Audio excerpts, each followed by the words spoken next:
undeniable. They're literally the best. Guys, this is some it all starts with success voodoo. Okay. You need to take it down a notch. LYON are also a good team. Let's not count the Tell me more. the chickens before they hatch. Tell me why Dhokla LYON is BB, good. it's going to be a banger. Same, very good mechanically, as is Berserker. Inspired, look, took down SkewMond.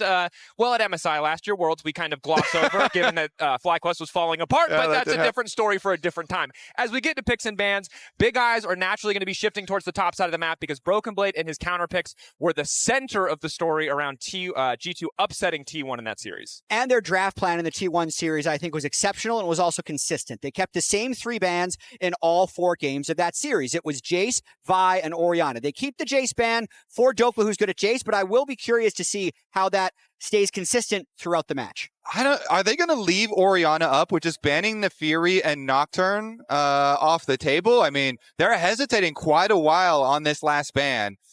And Orianna has been devastating at the tournament. Still very early on in the series as well, so. I'll say that if they leave it up, I think Saint just goes Cassio. It's a matchup that they've been pretty willing to take against other teams. Now, I remember that back from NA Finals when they did that against Quid, who's not the strongest Orianna. Caps is one of the best Oriannas ever, and it's actually ignored for now. And that would be an exceptional Orianna combo, and it's a good pick into Orianna. So very interesting first pick. They're putting the pressure back on LYON now. Now they're like, okay, if you want to pick the Orianna, we have one of the champions that is best at punishing low mobility carries. Or Jarvan, perfect Cataclysm options there. And if you don't pick it, as you said, very good synergy with the champion as well. So nice little move here from G2 to get a pivot point with the Jarvan. And now kind of avoiding the issue by just saying, hey, we're going to slam Ezreal and perhaps a jungler as well. Let the mid pick go later and later, prioritizing mobility to get around the Jarvan rather than worrying about securing a very contested mid lane champ. And we'll see how traditional the bot lane picks stay in this series. I know this has been a very mage-heavy MSI meta, but Hans Sama, not a great mage player historically. Berserker has looked good on Ziggs, but otherwise great on AD carries. And LYON stays very standard here. The Ezreal good into Jarvan, the Zenith standard counter matchup, and the Orianna game of chicken continues. Yeah, let's see. Is Saint thinking, oh, I'm going to play Ari or Yone or something else into it? With a Kali ban, like that's the go-to one where you put lots of pressure onto the Orianna, but there are other possible options for him in his pool. And inspired with the Zen, is going to look for the early scraps. So the early Anivia pick here, okay. It's still flexible. Doesn't tell you anything. Caps is very good at it. They could put it top. They could still put it bottom, even though we haven't done support Anivia in a while. And so now we're looking at top for sure. That tells us a little bit more. So it could still technically be support Anivia if they really want to get spicy, but it's probably Anivia top and Orianna mid. That's too spicy. I would just like to say, as the G2 representative of this cast, that's too spicy. No Anivia. Keep the Anivia out of the bottom support? lane. No, please, no. Still, the thing I care about more is how are they going to punish this Orianna that they have left up and let paired with a Jarvan here? Yeah. So, number one, they're going to pick up the Bard here before... Okay. I don't know. The Bard would be quite good at trying to get through Orianna Flash and put kill pressure on her, but they want the strong poke lane here with the Karma Ezreal. And really what LYON are saying is, hey, we're going to set up our 2v2 so well, we can ban away anything else that can stop us. And the cost is you now have this Orianna that's going to be tough to contend with in terms of composition, and some of the options that Dhokla might have into this Anivia, which is expected to go top, may get whittled away by G2, making his job that much harder. And they're kind of daring G2 to play a mage bottom lane because it doesn't fit within the current composition. Like Anivia Orianna is already a lot of magic damage. They have to play an AD bot lane. Back when we were in the kind of 2v2 range support meta, I'd say in split one during first stand, Ezreal Karma, that was the king combo of that bot lane meta, and Isles Karma, he was on the train before others. So this is a very, very comfortable first 3 picks for LYON here in this game 1. And I am definitely not expecting G2 to do any mages bottom lane. They already have so much AP. They just can't do it. It doesn't 0% chance that it happens. Plus, Hansama has also not, invested very heavily in those types of champions. So he's got one I do Seraphine like the Bard game. ban and trying to take away from possible Bard-Caitlyn combination. Yeah. Limiting the potential to have a champion like Bard who can kind of match some of Karma's early levels, but also can just get really active on the map. A comfortable pick for Labrov too. Do G2 want to match a range support option? Are they willing to concede the bot lane 2v2 just so that Labrov can maybe play something with a bit more engage? Nautilus going to get taken away. Again, I think the most standard, most reliable engage support. Pretty much it feels like forever.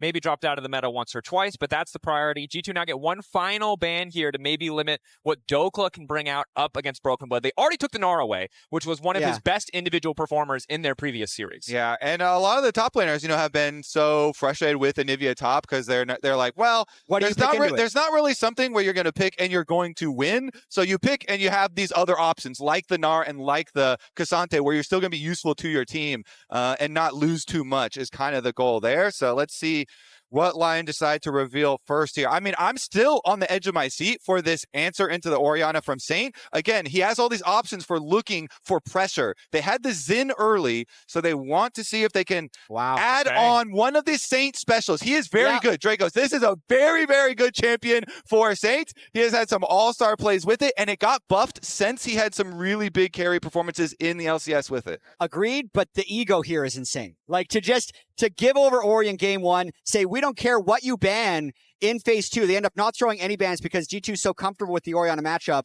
And he picks it with, like, not even incredible ults so far. And they'll probably go into Ashe Seraphine, which will be good ults. Yeah, I mean, it's going to depend a lot around how much pressure they can have mid. I mean, that's interesting because I know Berserker and Oz are very comfortable in the Ezreal Karma matchup into Ashe Seraphine specifically. And they've been able to get the push, land all their poke, and try and get that advantage early on over the Ashe Seraphine. But the G2 comp scales like an absolute freaking monster death ball. This is a crazy death ball team. And it's going to depend a lot on can LYON get their pressure points on these lanes, mid and bottom specifically. I want to see how Inspired controls the jungle to be able to affect the mid and the bottom lane. Because if not, I am very, very scared of the G2 ball comp. My skepticism is high at the moment because I don't see the Sylas or the Renekton getting push in either of those solo lanes. So everything will fall on that bottom lane, and Inspired is going to have to find some way to get his solo lanes out of jail in an early skirmish. But the story of the tournament thus far for LYON, the last series felt like a team effort, but a lot of series before that, it was Inspired and Berserker back-to-back, holding the line, making those wins come together. But as you've highlighted, the good news is that early Sylas pick, or that late Sylas 4, did set up to punish some of these ultis from G2. There are some decent options for Saint, but the early stages are going to be tough. If you get ahead with this LYON comp, you can no doubt take over the map, but you highlighted it so well, Kobe. If we go late, if G2 get to scale, if you have to fight into them, God forbid, it feels like an impossible task. And the early jungle passes around mid lane can affect it so heavily because even if you don't kill the Sylas, if you pass through and you chunk him or you get a summoner spell, Sylas has to lane by trading his health at all times, and so it makes it very difficult then to continue to keep your CS up and continue to be able to lane. So we'll see if there are early jungle presences near the bottom triangle of the map. And if there are early jungle focus on the bottom half, that leaves Anivia alone versus Renekton, Jatt. I mean, it's not great, Kobe. We'll see. My anxiety is high, but my hope is also medium. Drakos, how are you feeling? My anxiety is also incredibly high, and my hope is also medium. I'm predicting 5-0 in anticipation of any bugs or potential remakes, but at the same time, there was one day, it was HLE versus BLG, or HLE versus G2, it looked bad. There's one day that was really good, but those were both just single days. There's not an overall consistent trend of dominance, and I wish there was. First damage? To secure comfort. But I'm going to take this for now. First blood, first little bit of trade. Technically not first blood, just first little hit. First damage. First damage. First damage at bot, traded back. It's an even game. And that was a big chunk out of Dhoklas' health bar. I mean, honestly, the full electrocute trade from BrokenBlade, really nicely done from him in the brush. So already getting, a health advantage here over Renekton.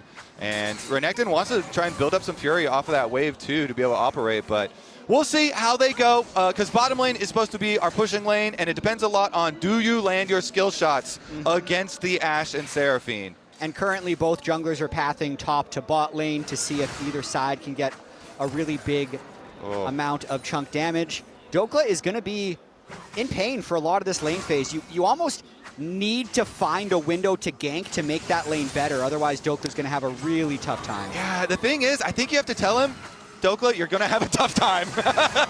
I mean, is he already dead?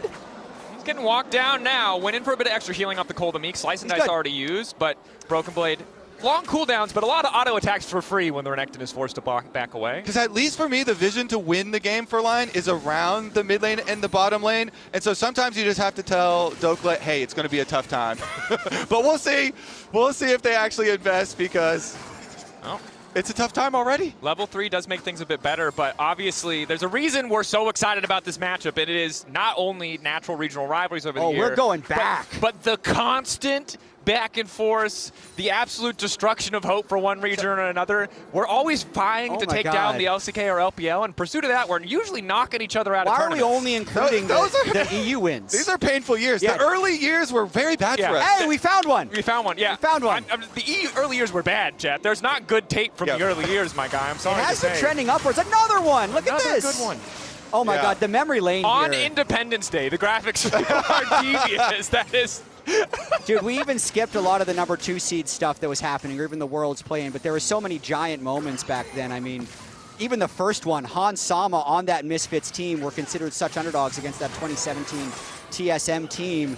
And that's when TSM decided they had to go all in on Sven and Mithy, and I mean, it changed the outlook of all esports history, actually, the beginning of these rivalries. So the course of our lives altered, honestly. And it goes even further back, like my first NAEU memory. I mean, Kobe beat EU at WCG 2010. 2010, baby. Yeah, that was 16 years ago. So we did start good. They skipped that. You did. You guys did. I don't remember any of that, but good for you guys.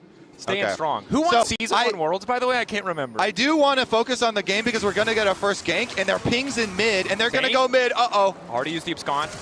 Q flash. SkewMond thought he had the angle just to finish him off, but a nice response comes out from Saint. A bit of an overestimation of his individual damage. Yeah, I mean, big mind game there, right? Because SkewMond could have EQ'd and flash followed, but he was trying to not commit to the turret completely. Saint able to get his life out of there. I mean, Saint had actually died to an early gank in multiple games last series, so I think really fortunate he's able to survive that one. And that was one of the early steps that we brought up from Champion Select. Can you get an early gank pass through mid to take away some cooldowns from Sylas?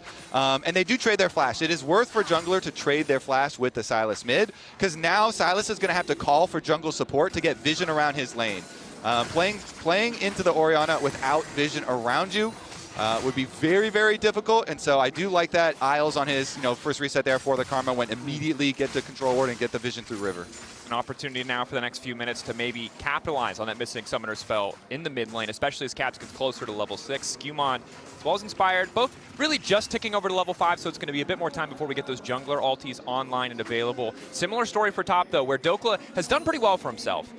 BrokenBlade trying to set up a bit of a freeze here, but once you get past those first 3-4 levels, you're not winning the lane, but at least you can step up, get some CS, and threaten a little bit. For getting stunned there, and the electrocute means that level 6, the dominance, is going to do some work. Getting it ahead of schedule, ahead of BrokenBlade is very big, but not enough to immediately shift the lane. The second win in the Doran's Shield have done massive work for Dhokla up there, and I'd say Saint spent a lot of his health and his flash to stay even in CS with Caps. This feels like a bit of an early Drake start at the time, but it's a great timing because Saint had already teleported back to have the initial mid push, and the bot lane, because they prioritized this Ezreal Karma so much, that's exceptional, Kobe, to be able to get this first Drake. Yeah, our bottom triangle is going pretty well. We do have to still be cautious around this flash timer from Saint. That is an area to punish, and SkewMond is making another visit from his side where he has the control ward.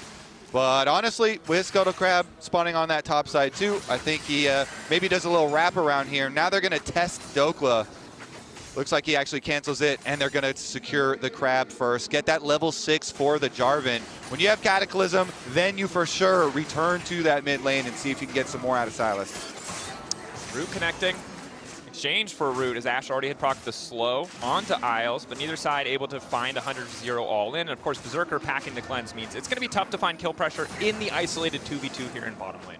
This is a pace of game that LYON is very comfortable with. I'd say when they were at their best in the LCS, they had the types of games where they just make sure their farm stays up, they keep the goal close. There'd actually be a bunch of games, even against the mid-tier competition, where they would give over early Drakes just to keep the gold even, because by far and away the strength of this LYON team is their late-game team fighting. So they're probably quite happy with how these first 6 minutes have gone. Dominus burn top lane, Ruthless Predator to keep the stun going. BrokenBlade, the ulti, finds the slow, trying to keep Dhokla in that trade, but a very positive trade from Dhokla as we see a potential 2v2 breaking out in the bottom lane. So a lot of posturing, a lot of cooldowns traded for lane priority, but nobody has died yet. It was, importantly, the fastest first strike of MSI 26 so far. So very important, really good. I like that stat. Nice stat, appreciate it.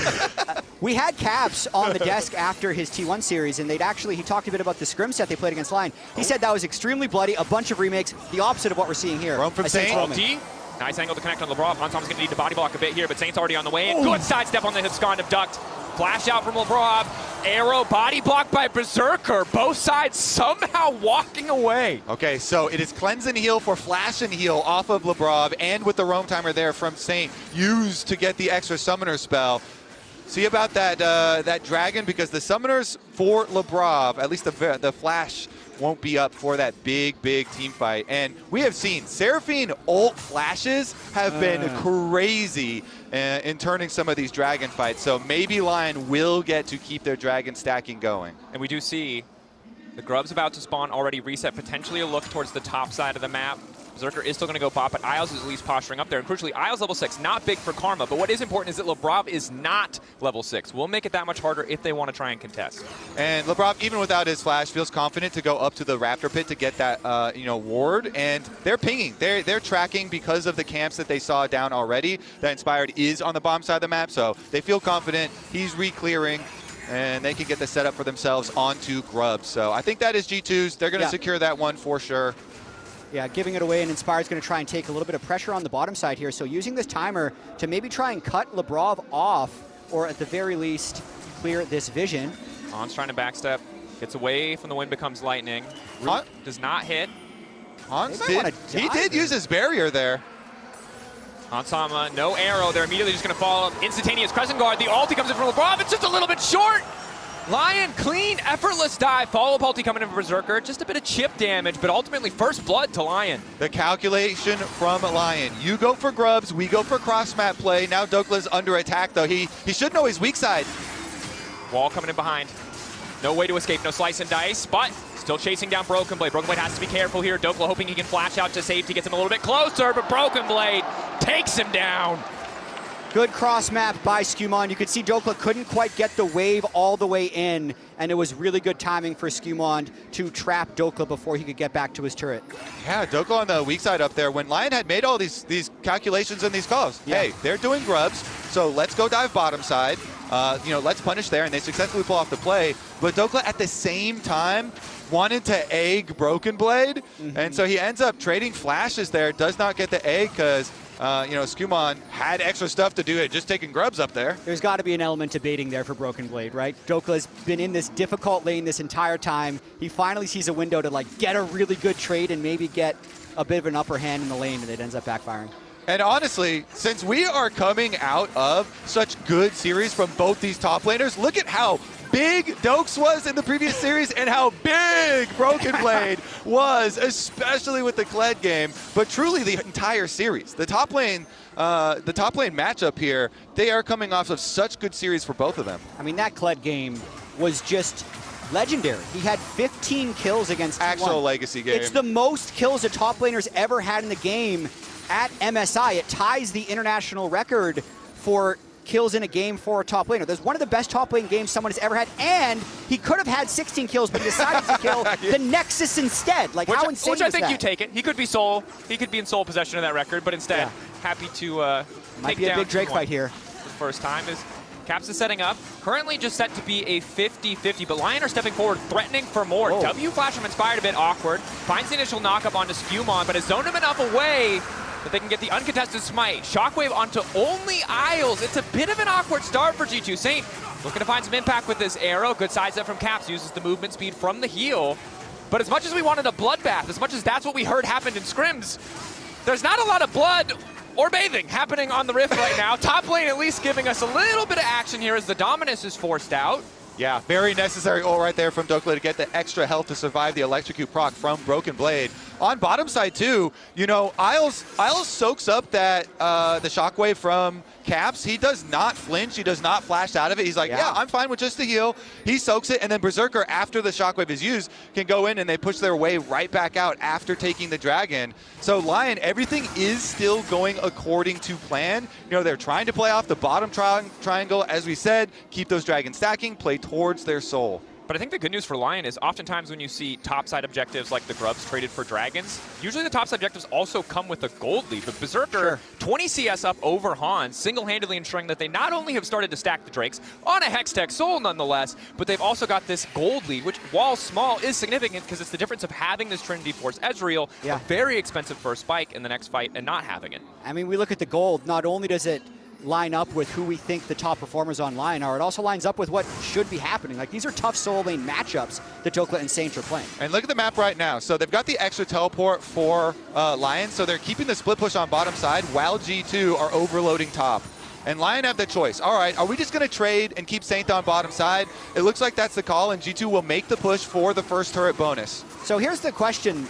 We know that LYON likes generally slower games, but I also don't feel like this G2 composition loves to play fast. Like the Orianna, Jarvan, Anivia, and the death ball that we talked about in draft, they should also be comfortable in a slow pace of game. And I think LYON really prefer, if Inspired's like, you know what, our approach to this fight has, you know, like a 5% chance lower success rate than like a normal fight. Take the next fight. Let's not do it. Yeah, it's like, you know what? Let's just keep on focusing bottom of the map. The dragons, the dragons, the dragons. And so they do trade, yes. First turret bonus for, you know, for G2, and they do increase that lead. BrokenBlade is the highest goal difference, of course, with his Anivia matchup. Very nice for him, of course, with the extra, you know, kill to his name. And we did say how BrokenBlade is coming into this match as the literal hero of Europe with their previous series. Usually it's Caps, and you're like, international Caps. But BrokenBlade, you know, really shining through. And in this game on the Anivia, he could be a menace. Yeah, but it's not enough to have that gold advantage, right? We see this so often in top lane. 600, 700 gold. If you can't turn it into a greater advantage for the team, it might not matter much. And the Anivia is not the Kled. It can't single-handedly start fights. It needs that setup. It needs to have the team around oftentimes. So G2, a lot of pressure on them for the next Drake. 2 minutes before they're going to have to fight for that. 1 minute until the Herald spawns, and we'll see if that's the kind of fight that LYON are looking for. Yeah, it's going to be quite interesting because G2's comp is very well set up to handle a lot of the melees on LYON, but LYON also have the Ezreal and Karma poke. So yes, the Ashe and Seraphine and Anivia are very, very difficult for like Xin, Sylas, and Renekton to have a, you know, fun team fight in. But they also have some poke there with Berserker and Isles to try and work off beforehand. And if they can get a flank, it can be devastating. Saint here, if he steals away one of those big CC ults, but... So on to Berserker, SkewMond, waiting in the side rush, hoping to just fight for the Scuttle Crab. 20 seconds again until the Herald spawns. LYON sizing up their options. The battle for mid-prio pretty even so far. Now, Caps has been sent bottom lane to respond to that wave pressure, but still has TP, so can join the fight if needed. Very respectful from both teams, just trying to stack up these small advantages as SkewMond is on the way. Dhokla has flash and R. Wall is there. Only going to get the slice. He's trying to have the dice. Now has to turn back with the dominance, hoping to find BrokenBlade. Immediate TP in. TP response coming in from G2, but Dhokla just going to back away. We're set up for a 5v5 on the top side of the map. It's only 1-1, 15 minutes in. Will we finally see a fight? As G2 are a bit split. LYON have all 5 members together. Caps flash away from Inspired. Inspired locked up, but it's BrokenBlade isolated. Forced to flash as well. Ulti again from Labrov. Only going to hit one. Immediate Mikhail's going in. Labrov now in the midst of the entire team. They get a decent combo on the side of G2, but it's that SkewMond now caught in Saint, who steals away the Cataclysm, takes the double. He's just using G2's ultis better. Saint goes in huge at the end of that fight. You could see Inspired calculated that he wanted that fight. He kept it going on the Xin, and it's a 2-for-1. And it's about the team getting together, connected in the river first. Look at the early move from the bottom lane. The Ezreal Karma moving up first. So Dhokla creates the space. He flashes it on BrokenBlade to create the time for the arrival of the TP. And then here Inspired runs towards his bottom lane. So the chase from Caps and the rest of them get pincered. And we knew Berserker and Isles were stronger, so they're the ones that actually joined this fight first. Hans and Labrov can't really become involved in this fight. And then when Inspired flies over the wall, he's really forcing this fight to happen, which keeps G2 engaged. And since Saint had the Cataclysm at the end, he can end it. Yeah, I swear, it's just such a big difference of impact from the bottom lanes with the Ashe arrow hitting nobody. Drakos going wide, and the Seraphine ult only connecting on one and immediately getting cleaned off. I mean, that was immediate reactions there from LYON, and from the rest of the team. They're going to pick up the dragon after that. It is a huge, huge fight. The domino effect for the rest of the game. Sole point now for LYON with a gold lead, a good start. And I've got to say, I love the smile I see out of Saint. The big story going into this year for LYON was how were Saint and Inspired going to be as a duo. It's going better than anyone expected in their wildest dreams, and Saint is performing in this game. Yeah, perfect territory for the fight for them too, with Sylas having that mobility in the scrap over the wall here. Nice little move from him. And Isles had the quick reaction with the Mikhails to cleanse off from Dhokla, the single hit on the Seraphine ult. So now we're already looking 5 minutes again in the future, Jatt. I feel like this game is the History Channel meme of dragons, because the dragon soul, a Hextech soul on Ezreal Karma is insane. Here we go. Ashe arrow. Still gonna get connect. SkewMond hit, initial knock up there, stun, CC fall. Finally, Labrov gets a good ult, but it doesn't matter because his jungler is already dead. Getting massive value from the Sylas here, Kobe. Yeah, he steals another great ult. He uses it to headshot SkewMond. The EQ in line with the trajectory of the Ashe arrow, and they find the kill anyway. This game could definitely change off of one great shockwave or one great wall, but it is a little bit difficult for G2 to force fights, in part because of LYON's itemization here. Look at this. 3 pairs of Merc Treads on the top side of the map, and then also a Mikhails from the Karma. So their triple bruisers are very difficult to hold in place, and then you have a Cleanse Ezreal and a Mikhails support, a very elusive team that LYON's become here.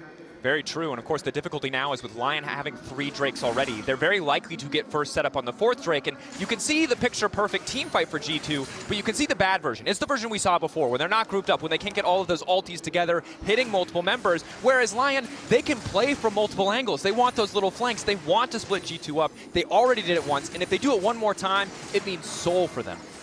Drakos, the next team fight carries so much weight in this game. Yes, it does. G2, can they get their dream set up? The previous fight is anything but that. They're split. The inside route for the Ezreal Karma means everything, and it was the perfect scenario for LYON to come out ahead.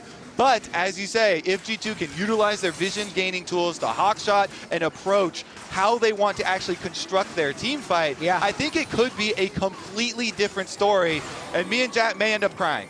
I mean, it could happen. You never know how these games are going to end. I'd say the game plan going in, though, LYON had to survive the top lane early and not give G2 advantages. G2 didn't get the advantages from the mid and top, but LYON did get their advantage from their bottom lane. So in terms of, like, which bets paid off for them, LYON won the bot lane bet, and the Anivia, an 11 CS lead and the 1 gank kill, probably not the edge they wanted. And really, LYON betting on themselves, giving up meta power picks like the Orianna to prioritize their 2v2 winning bot, and it has paid off. Again, the gold lead has shrank a bit. It was 1K earlier on, but we're coming into this next Drake. If anyone wants to go for early Baron, although I doubt that's going to happen, next Drake, 2-item power spike for the Ezreal. You've heard us talk about this for like a gajillion years of League of Legends, but in this game, this is the strongest point for Berserker. He already had one good fight, so as you highlighted, if G2 can get that perfect wombo combo setup, they have an edge in the fight. If they get this vision, if they can fight for it. But if not, it's easy to see how it could all fall apart. It absolutely is. G2 has the item power spikes right now, though. 2 full items for BrokenBlade. Cap's just completing his 2nd item as well. So they are definitely stronger in terms of taking this vision. And LYON has to cede control, which is going to make it pretty difficult to get back. The strength of these Ashe Seraphine comps when they were really in vogue was if they're first to a spot, it's really hard to walk in through the Seraphine poke and the Ashe volleys.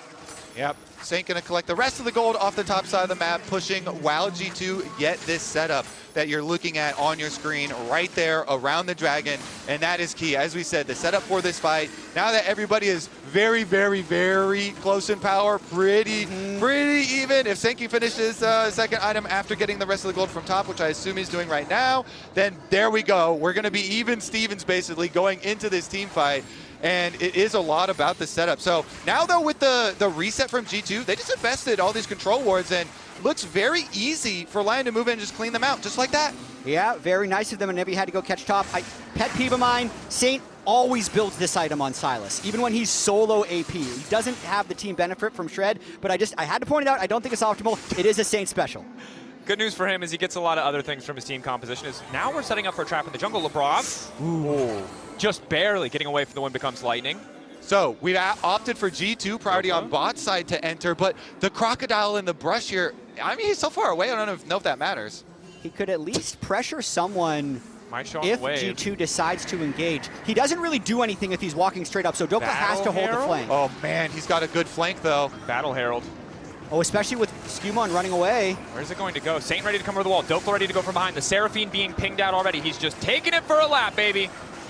Lap 2, perhaps, the engage? Nope, gonna crash into the wall. Wall set up, though. Crystallized a lot of ranks there already, but they spot Dhokla on the side. They're trying to isolate him out of the fight instantaneously. Fighting back into the choke point on LYON side of the river. Hard flash from Labrov. Doesn't look like it's going to matter. Inspired living for far too long, but SkewMond manages to peel off Dhokla. 4v4, support down for top laner. BrokenBlade stepping up. The flip going in favor of SkewMond. Saint burning down. Just barely able to escape the defiance from Isles, keeping him standing. Berserker on the front lines, but Cap's the one to walk forward. The Orianna that they gave him, delivering kills for G2. Absolutely clutch team fight by G2 and an even clutcher smite by SkewMond. If they give over the Hextech Soul there, they probably lose the fight on the back end, but they definitely win out there, Kobe. G2 defend the critical moment of this game. What could be the turning point of the entire game right there. And Labrov with his dying breath, even with this huge flank from Renekton, he does get off his flash ulti, and it buys a tiny bit of time. Then they focus down the Renekton, they're able to turn the fight. Berserker really wanted to A Caps, and he eased forward in order to A Caps. That gives over an extra kill, Drakos, and your death ball comp just bought a lot more time to scale. And it's looking nice. And I think a big part of that is the gold lead in top lane does actually end up mattering. Dhokla doesn't have a second item completed. If he has Sterix in that fight, it looks very different. The additional tenacity, that massive shield, this game really the tightest margins, the littlest differences. The R flash here. Dhokla does his best on the flank, but let's see how it plays out. I can see Saint over on the left. He's a little late to enter this fight, but it's really about whether or not they get the one shot off. He lands a 3-man charm that buys crucial seconds. Then they're able to focus out Dhokla, and Inspired, the one criticism has been his smites. Let's watch this one, Kobe. W here, and yeah, and then it's just a fair smite to be able to try and finish it with all the extra damage taking. And Berserker, as we said, he wanted to go for the egg. Walked very aggressively towards Orianna's zone right there, and Caps punishes nicely. Saint couldn't re-enter the fight. Inspired had no ultimate. Everyone had to retreat. Berserker needed to let that one go. And of course, we did see the stolen Orianna ultimate immediately flashed away from it. Does mean that Hansama is also going to be down a flash in the next fight. We'll see how quickly these teams want to potentially contest a Baron, as it's 4 members on the top side from LYON. And we had talked about Knight being undefeated on Orianna. Caps as well with a good record on Orianna right there. Well, they did get his egg. BrokenBlade. Egg already gone. Yeah. They're looking for a full breakfast here on the top side. Down goes the bird. Little fried chicken for LYON. Let's see how aggressive they want to get here. They don't have an extremely fast Baron here, and Saint doesn't have a great ultimate yet, but LYON, if they start this, would likely look to turn to create a fight. Watch the Dhokla flank. Dhokla on the flank, hoping to bait G2 in, knowing their man advantage should mean a net win, but again, the AoE ultis from G2. Count how many members they hit, and you will know the fate of the fight. Their Baron is just so slow. This is so obviously a bait from them. Let's see if G2 is waiting for the fight. Okay, Inspired is Saint moving. A little bit lower. Saint on the flank should have access to the Cataclysm if he wants it, but taking his time to pick an option. Does now grab it. Cap solo, zoning Dhokla. The Baron is very, very slow. Yeah, they can't do this. Berserker's health bar is also just getting chipped away. So G2 buying a lot of time very well, not overplaying into their hands, as now Dhokla's been caught out. Dominus on the side. LYON looking for a bit of re-engage onto SkewMond, hoping to split this fight. Instantaneous engage from Saint, but now Labrov, multi-man ultimate, Hansama already dead, but it might not matter because the ball is there. Just in time, pass to SkewMond, but LYON, they don't hesitate. Isles on the chase for SkewMond. Perhaps LYON can turn back to the Baron. It's a scrappy exchange. Caps is still there. Hexgate keeping SkewMond alive means there's no play left for LYON. They're forced to back away. What an escape from SkewMond. He flashes to break the tether, then goes all the way around to the Hex Gate. Crazy fight. I need to shout out Caps though, because in the previous fight, he also zoned off the Sylas in the flank, and this time around, he found Dhokla for the flank. But here goes the big engage. Again, Seraphine ultimate over 2, but you got the immediate cleanse on the Berserker from Isles using the KLs. SkewMond deletes him though, going in and assisting with the shockwave. And punishing the cooldowns from the last fight. LYON doesn't win big, but you can see why they're such respected team fighters. No egg on BrokenBlade at the start, no flash on Hansama when Saint goes in to finish it. But I also want to shout out SkewMond's team fighting. He's been exceptional this game. Certainly has, and making the nice escape there, using his flash to be able to get around back to the Hex Gate. Have to say, giving over the Orianna to Caps, you know, a lot of people flamed giving over the Orianna to Knight, but Caps, the little things that he did, again, counting and marking those flankers. The last time you saw him spacing Saint, and Saint not being able to get good ult and being able to connect at the same time as Dhokla's flank was critical. And then this time, being able to start it out as well through the lane, also very nice for where they started it. But 30 seconds until the next Drake. 3 full items for Berserker. He is at a massive power spike here, but G2 have the inside track to the river. No flash quite yet. Won't have cleanse in the fight either, so needs to play flawlessly. The Mikhails will be up shortly as well, giving it a little bit more leeway to get aggressive, to get up in the faces of G2. But we've highlighted it so well. If you have to fight into this G2 composition, you see why this is a nightmare. Inspired, forced to pull the trigger, recognizing he has to go now. Ulti, isolating BrokenBlade, locked up by the Cataclysm, and it's a flank from Saint. Flashed away from the arrow, though. It's Hansama and Caps retreating, pulling away. Dhokla into their back line, though. The Yip's gone. The Yip duck. The follow-up is there. Caps isolated and alone, hoping to find the command attack, but he times it wrong. He doesn't have the space, so Saint survives. And in the meantime, Berserker is dishing out damage. G2 on the ropes. 3 members still standing, though. It's an extended fight. St. Lo has access to the healing, but he has to go in to get it, so instead, opting to recall. No TP available means G2 desperate to get the Drake in the meantime. Flag over the wall. Dhokla there. Command protect. The dissonance to back up the additional movement speed. Both sides blinking health bars. Saint doesn't have teleport, but he does have Hex Gates to try and return to the fight if they keep the scramble going. What a scramble there. They found the engage onto Inspired, but he says full set now, and all of LYON attack to defend. It's pretty even for the setup. And how long was that fight? Inspired died at the start. He's back, taking the gates out again. Who can remember the summoner spells? Hans, no flash. Labrov, no flash. Berserker, no summoners. Drake started again. Seeker down for Saint as well. LYON are first to the play. Caps walking in, but he's exposing himself to vulnerability. Immediate control ward to spot out Isles, trying to keep them ready for flip it. All coming in from Saint, but there's no follow-up. He's going to try to solo make the play happen. SkewMond isolated in the pit, forced to get out. They just want the soul. Instantaneous turn. They have to get it. LYON continue to fight. They most certainly get the soul. And now they just send the bar G2. The Lions tearing them to pieces. Sylas is crazy with it! He goes in, he makes the play onto Labrov, and LYON are gonna take the soul! They're gonna take the Baron as well! Stacking advantages throughout the game. Peaking in game 1, Kobe. This is insane. This team fighting from LYON. Oh my goodness, it was so close too. G2, constant fights back and forth, pushing them. The previous one was so even with just the 2 kills each.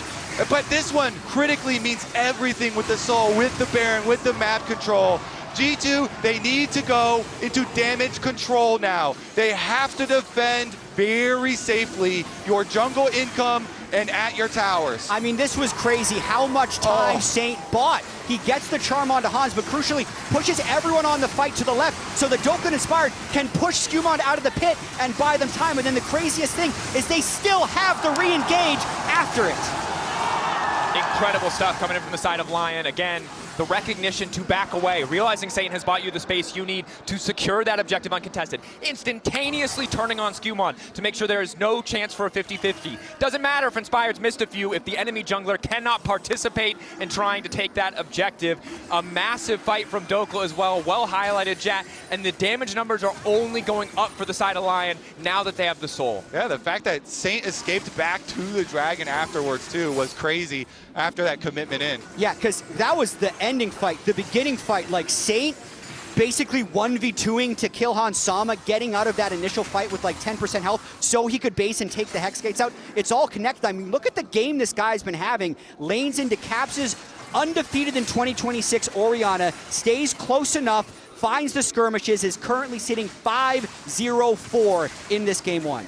Really good understanding of his own strength, the power of the upgraded Merc Treads as well, buying him so much space. Remember, he didn't have Seekers in the previous fight. He didn't have the money, had to use it in the previous play, but now he does. Now he has the full Hourglass available to try to threaten G2, to try to split them up so they can't get that perfect Wombo combo that now, it used to be a little optional, now it is mandatory that these key ults connect on multiple members each and every single fight. Yeah, G2 now, again, go into damage control. Try and farm safely, keep your income up, try and play off a grouped team fight, a front to back here, and make some use out of these key ultimates. If Saint is gonna steal your Seraphine ult and then make the engage and make that much space before you're able to use your Ashe and your Seraphine and your Jarvan and your front line, then it completely defeats the purpose altogether.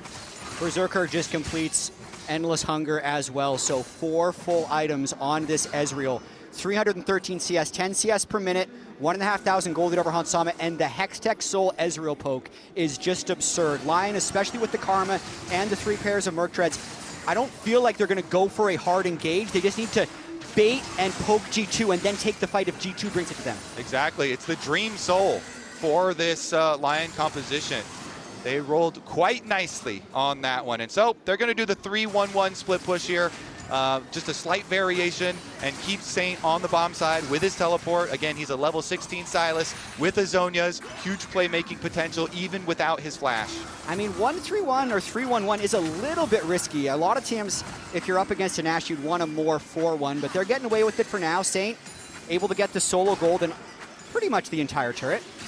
And now you can see Inspired joining the other 4.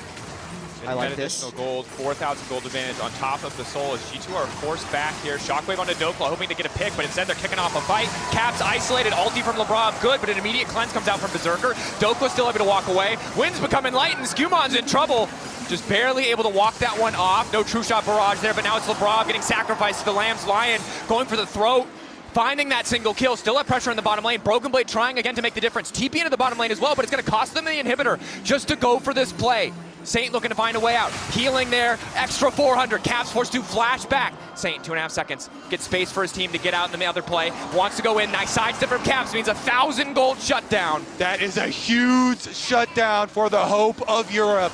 Caps Orianna does get paid for the loss of their inhibitor. And the only one they lost at that inhibitor was Labrov Seraphine. Yeah. That's a really good play by G2 to be able to have the 1-for-1. I actually credit most of that to BrokenBlade for trading so aggressively on the 1-for-1 as they're losing the fight on the other side, because that 1,100 gold is going to be usable at this Elder fight. It's the window back into the game. They're with the Anivia, they can likely push that wave out far enough to give them an opportunity to 5v5 at the Elder. SkewMond and Caps as a duo, this synergy when delivering shockwaves have been incredible with it in key moments. Let's see if they can fight their way out of a Hextech Soul, because even with that Hextech Soul at the last inhibitor, you saw them trying to chase them down, not able to just finish off a few of those kills. Some fairly important cooldowns burned as well. No cleanse on Berserker, no flash on Inspired, although he does still sit on that GA. If Caps could somehow get to his death cap before that fight, it would be huge, but I don't know if he'll have the time. But it goes both ways. No flash for Caps, no flash for Hansama. Caps having to respect even a low health Saint. Potential for him to re-engage, heal right back up with that W. So did flash in that previous play. G2 potentially going to be forced into approaching from this choke point. Now it's going to take a long time for LYON, even as strong as they are, to kill an Elder Dragon with this many stacks in terms of Drakes overall. Is now G2 ready for the 5v5. Yeah, and LYON's objective damage is not that fast. If they get it low, they're at risk of a steal. So I think it's going to be this poke war, and I think it's very unlikely we get to a flip situation. Who can fight whom? Daejeon Berserker. Shift backwards, true shot barrage across the team. Ball hoping to match the flanker. Saint instantly from behind. Shockwave to pull in 2. Continuing to dash forward. Dismantling the back line of G2. And it's Big Dokes leading the charge. G2 wanted to contest the Elder, and now they're getting knocked out of the game. Again, it's the Saint of North America. He finds the flank and he shockwaves both G2 carries. Saint has played incredibly. LYON is going to push it in for a Game 1 win. Caps is Orianna. We thought they might have doubted it, but he dismantled it. LYON better in the fights, better in the early game. G2 sent reeling in Game 1 as LYON strike the first blow in this best of 5 for the LCS and North America. And all business for LYON after Game 1. That is a calm, cool, and collected team here to try and take care of business. Yo, Ezreal! LYON has your back, buddy!